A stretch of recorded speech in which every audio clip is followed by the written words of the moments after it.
सो Einstein's mass energy relation इससे पहले भी आपने पढ़ा हुआ है और आप सभी law of conservation of energy जानते हैं। क्या होता है? That energy can neither be created nor it can be destroyed, it can only be transferred from one form to another. लेकिन आइंस्टीन ने कहा कि केवल एनर्जी का कंजर्वेशन वही नहीं, मास को भी हम एनर्जी में कन्वर्ट कर सकते हैं। मास can also be converted into energy, जिसको और उसके लिए इन्होंने एक रिलेशन दे दिया जिसको Einstein mass energy equivalence relation कहा गया, E equals to mc square. Einstein mass energy equivalence relation. और आइंस्टीन का कहना था किसी भी छोटे से छोटे मास को लार्ज अमाउंट ऑफ एनर्जी में कन्वर्ट किया जा सकता है, और उसके बाद इसी कॉन्सेप्ट का इस्तेमाल करके जो आपके न्यूक्लियर फिजन और न्यूक्लियर फ्यूजन जैसे प्रोसेस हैं जिनके अंदर enormous amount of energy is released in the process, वो एनर्जी को यहीं से एक्सप्लेन किया गया by using this Einstein mass energy equivalence relation. ठीक है, सो क्या था relation? That mass can be converted into energy. ठीक है, बिल्कुल वैसे ही जैसे कि law of conservation of energy होता है, उसी तरीके से मास एनर्जी इक्विवेलेंस रिलेशन भी होता है। तो मास को भी हम एनर्जी में कन्वर्ट कर सकते हैं, जैसे कि एनर्जी टू एनर्जी करते थे, जैसे कि मास टू मास करते हैं। ठीक है, तो ये रिलेशन आपका आइंस्टीन का मास एनर्जी रिलेशन। इसे बताने का मकसद है अगला टर्म समझाना जिसे हम बोलते हैं mass effect. Mass effect, what is C here? C the speed of light, C the speed of light. जरा सोचिए, मास चाहे कितना भी छोटा क्यों ना हो, स्पीड ऑफ लाइट के स्क्वायर से मल्टीप्लाई होकर के उसको बहुत बड़ा हो जाता है, और इसीलिए हम कहते हैं कि जरा सा मास बहुत बड़ी एनर्जी में कन्वर्ट हो सकता है, जैसे कि न्यूक्लियर फिजन और फ्यूजन जैसे प्रोसेस में होता है। तो अब एक टर्म है मास डिफेक्ट।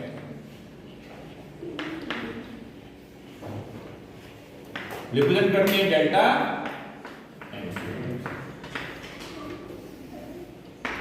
जरा ध्यान से सुनिएगा इसे, मास डिफेक्ट। देखो, जब न्यूक्लियस बनता है, जब न्यूक्लियस फॉर्म होता है, तो न्यूक्लियस के अंदर क्या क्या होता है? न्यूक्लियॉन्स होते हैं। न्यूक्लियॉन्स में प्रोटॉन्स आते हैं और न्यूट्रॉन्स आते हैं। अगर हम कह दें कि किसी भी न्यूक्लियस के अंदर A तो Z तो हो गए क्या? नंबर ऑफ प्रोटॉन, जो कि एटॉमिक नंबर के बराबर होता है। एक प्रोटॉन का मास है मान लीजिए mp, एक प्रोटॉन का मास, प्रोटॉन की संख्या कितनी? Z। और न्यूट्रॉन्स का मास मान लीजिए एक का mn, और न्यूट्रॉन की संख्या कितनी? a minus z। ठीक है, तो अगर मैं कहूं कि भाई न्यूक्लियॉन्स का टोटल मास आप निकाल पाएंगे, what is the total mass of all the nucleons? तो आप कहेंगे total mass of protons plus total mass of neutrons combine कर दीजिए, टोटल मास ऑफ न्यूक्लियॉन्स मिल गया। लेकिन एक्सपेरिमेंट्स के द्वारा ये देखा गया कि जो न्यूक्लियॉन्स का मास है और जो न्यूक्लियस का मास है, न्यूक्लियस किससे मिलकर बनना है? न्यूक्लियॉन से। न्यूक्लियॉन्स का मास और न्यूक्लियस का मास में अंतर होता है। और आपको क्या लगता है कि न्यूक्लियॉन्स का मास ज्यादा होना चाहिए कि न्यूक्लियस का मास ज्यादा होना चाहिए? मास ऐसा लगता है कि न्यूक्लियॉन्स से मिलकर ये चीज बन रही है, तो जितना न्यूक्लियॉन्स का मास है वो तो होगा ही होगा, साथ में कुछ और हो सकता है बाइंड करने को कुछ लग रहा हो, है ना। लेकिन हाँ, कुछ अगर नहीं भी लग रहा है तो हम ये जरूर कह सकते हैं कि जितने न्यूक्लियॉन से लगभग उतना मास तो न्यूक्लियस का होना ही चाहिए। लेकिन एक्सपेरिमेंटली ये देखा गया कि न्यूक्लियस का मास न्यूक्लियॉन्स के सम टोटल ऑफ मास से कम मिलता है। न्यूक्लियस का मास न्यूक्लियॉन्स के मास से कम मिलता है। इसका मतलब क्या हुआ? जिस चीज से जो चीज बन रही है, ठीक है, बनने के बाद उसका मास हो गया कम, बनने के बाद उसका मास क्या हो गया? कम। अब सवाल ये उठा कि जब मास कम हो गया तो ये मास गया था, ठीक है। उसको समझाने के लिए एक टर्म यूज किया गया जिसे बोलते हैं बाइंडिंग एनर्जी। बाइंडिंग एनर्जी ऐसे समझ लीजिए, जब न्यूक्लियस फॉर्म हुआ होगा तो न्यूक्लियस न्यूक्लियस के अंदर होते हैं, सभी के ऊपर, यानी प्रोटॉन से न्यूट्रॉन्स के ऊपर तो कोई चार्ज होता नहीं, प्रोटॉन्स के ऊपर पॉजिटिव चार्ज होता है। तो इसका मतलब उनके बीच में एक रिपल्सिव फोर्स जरूर रही होगी। अब उस रिपल्सिव फोर्स को ओवरकम करने के लिए उन रिपल्सिव फोर्सेस को ओवरकम करते हुए भी न्यूक्लियस बना। इसका मतलब है उस रिपल्सिव फोर्स को किसी बाहरी ताकत ने खत्म किया होगा, ठीक है। और वो बाहरी ताकत क्या है? वो है बाइंडिंग एनर्जी, ठीक है, जो कि न्यूक्लियॉन्स को रिपल्सिव फोर्सेस के बावजूद भी क्या करती है? बाइंड अप रखती है, एक छोटे से दायरे में घेरे रखती है, और जिसे हम बोल देते हैं nuclear binding energy. That is the energy required to bind up the nucleons, ठीक, और bound the nucleons inside the nucleus of an atom is called binding energy, ठीक है। अब बाइंडिंग एनर्जी के लिए सोर्स क्या है? Mass defect. अगर मास डिफेक्ट ना होता तो बाइंडिंग एनर्जी नहीं होती। मास डिफेक्ट क्या है? न्यूक्लियॉन्स के मास का सम और न्यूक्लियस के का जो मास है उनका अंतर, वो तो हो गया मास डिफेक्ट। और जो मास डिफेक्ट मिला उसी से कहा कि बाइंडिंग एनर्जी में कन्वर्ट हो गया, ये मास बचा हुआ, जो मास कमी आई मास में, वो कहां चली गई? बाइंडिंग एनर्जी में। बाइंडिंग एनर्जी क्या हुई? जो न्यूक्लियॉन्स को रिपल्सिव फोर्सेस होते हुए भी बाइंडर रखने की जो टेंडेंसी है, जो एनर्जी है, उसे रोके रखने के लिए, वो एनर्जी क्या है? बाइंडिंग, ठीक है। सो मास डिफेक्ट को लिखा गया delta M, mass of nucleons. अगर मैं कह दूं कि एक प्रोटॉन का मास mp, प्रोटॉन्स की संख्या z, तो टोटल प्रोटॉन्स का मास z।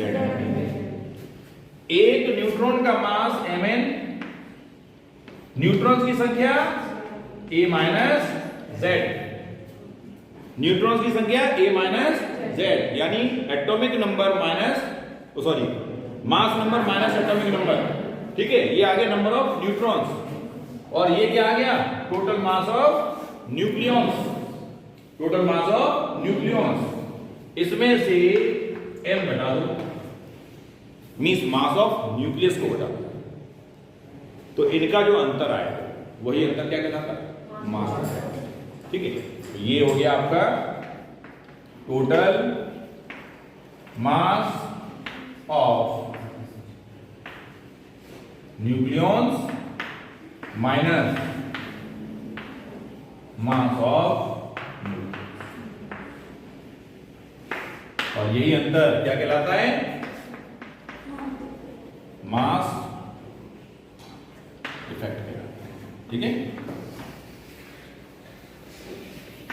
ये भी फॉर्मूला आपका मास डिफेक्ट समझ में आया?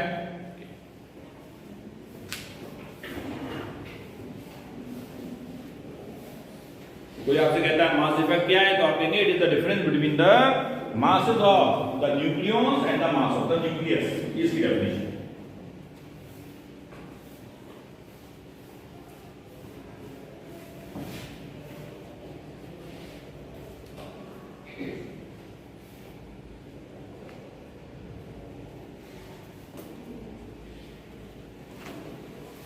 अब इसी से जुड़ा हुआ अगला टॉपिक है binding energy.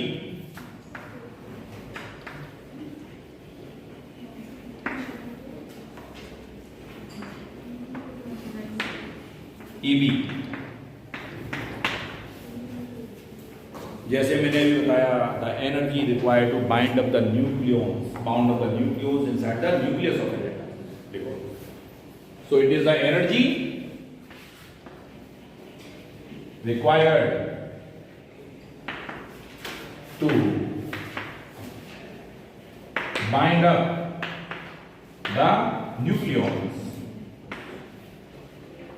inside the nucleus in spite of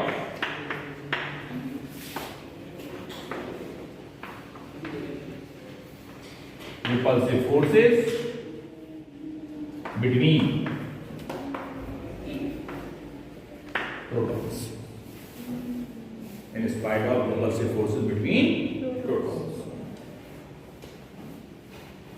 अगर बाइंडिंग एनर्जी को ना समझा जाए तो न्यूक्लियस के पास एनर्जी आई कहां से, इसको एक्सप्लेन करना बहुत ही डिफिकल्ट है, ठीक है, क्योंकि न्यूक्लियस तो फॉर्म हुआ है, और न्यूक्लियस फॉर्म हुआ है और मास डिफेक्ट भी होता है।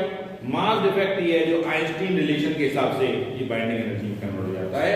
तो अब जो हमारा बाइंडिंग एनर्जी का रिलेशन यहां से आ जाएगा वो क्या आ जाएगा, आप कहेंगे EB is equals to delta M into C square. This is the relation you have for the binding energy.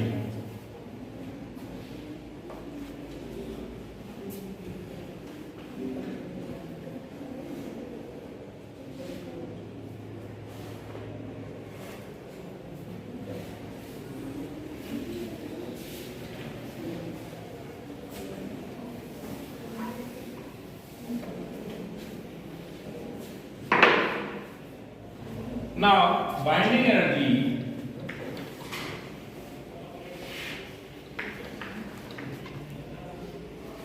per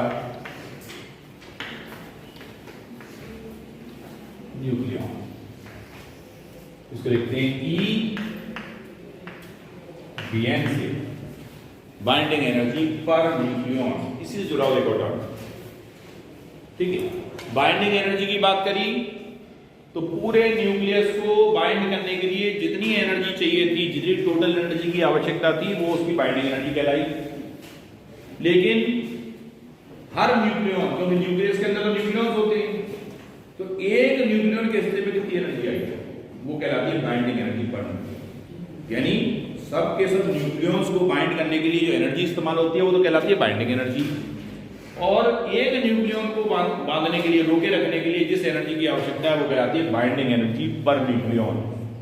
ठीक है, अब उसको हम निकालें कैसे, टोटल एनर्जी को नंबर ऑफ न्यूक्लियन से डिवाइड कर दो, एक न्यूक्लियन की एनर्जी आ जाएगी। ठीक है, it is given by EBN equals to EB over E, binding energy per nucleon upon number of nucleon. तो ये बाइंडिंग एनर्जी पर न्यूक्लियन मिल गया। तो अब इसको डिफाइन कैसे करेंगे, how we can define this binding energy per nucleon. देखो, अभी हमने कहा कि जब न्यूक्लियस बनता है तो उसे बनाने के लिए बाइंडिंग एनर्जी की आवश्यकता होती है, जो कि कहां से आती है, उसका सोर्स क्या है, mass define.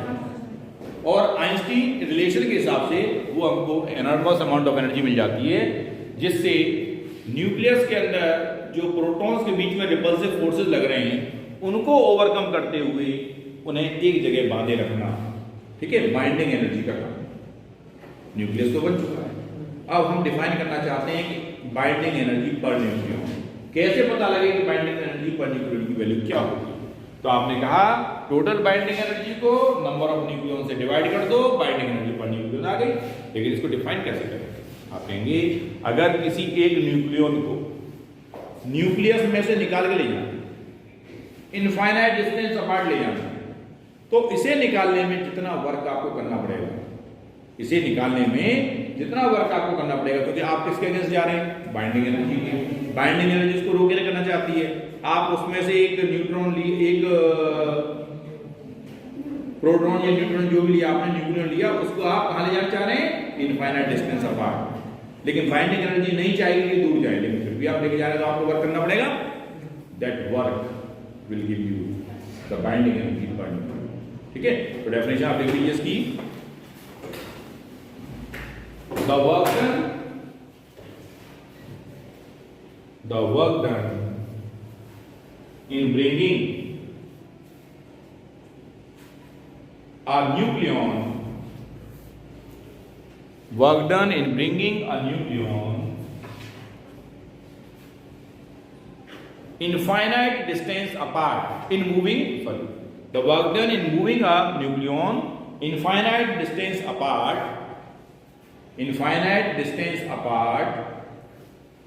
from the nucleus